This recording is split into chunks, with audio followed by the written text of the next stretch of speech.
2005 Hummer H2.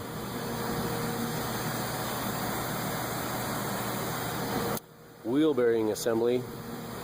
Actually, it's just a truck, GM truck, so pretty much the same. Maybe more lug nuts. Take that nut off. Take the bolts off the back here. Caliper off.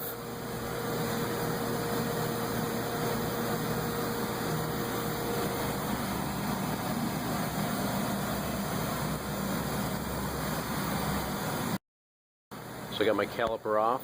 Two 21mm bolts for me. Took them off. The rotor sometimes has retainer clips. They're just used at the factory. You can tear them off. Don't need to worry about reusing them. If your rotor will not come off easily, you got a couple bolt holes here. Screw a couple bolts in there. I got one more retaining clip here. Screw a couple bolts in there and screw them in. It'll force the rotor off. So there's your tip there for the rotor that's stubborn. I'm going to take this clip off, get the rotor off, then we're going to work on the 4 bolts back here and the nut. Also buried in here is the ABS wiring. We want to certainly get this removed, take it out of its spot, and find the, oh, it's right up here.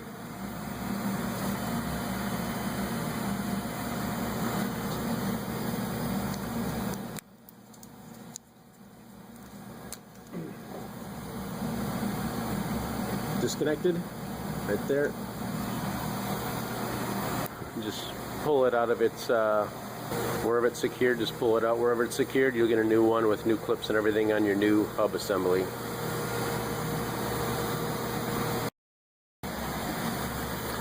So you got the nut loose here. If the axle doesn't seem to go through freely on the splines, go ahead and give it some taps. Always put the nut on there so you don't damage the threads when you're pounding on it, because that's kind of annoying when you damage the threads. So don't do that. My socket I use is a 1 7/16 socket to take this nut off. It's not an exact fit, but it's pretty close.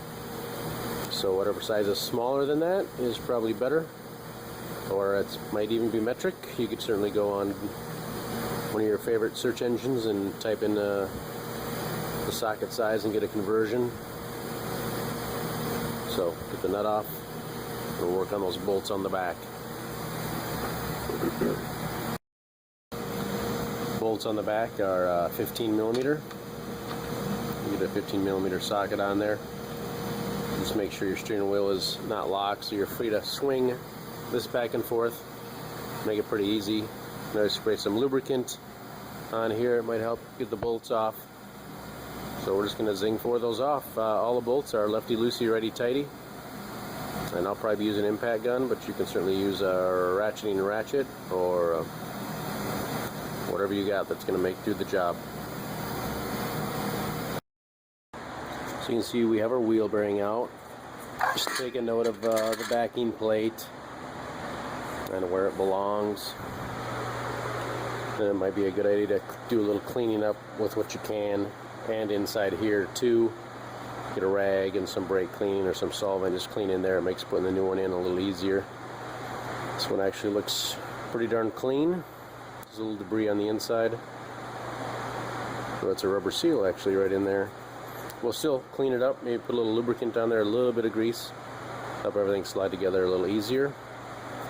But reverse procedure to install, and maybe I'll get some torque specs to you in a minute. Hang tight.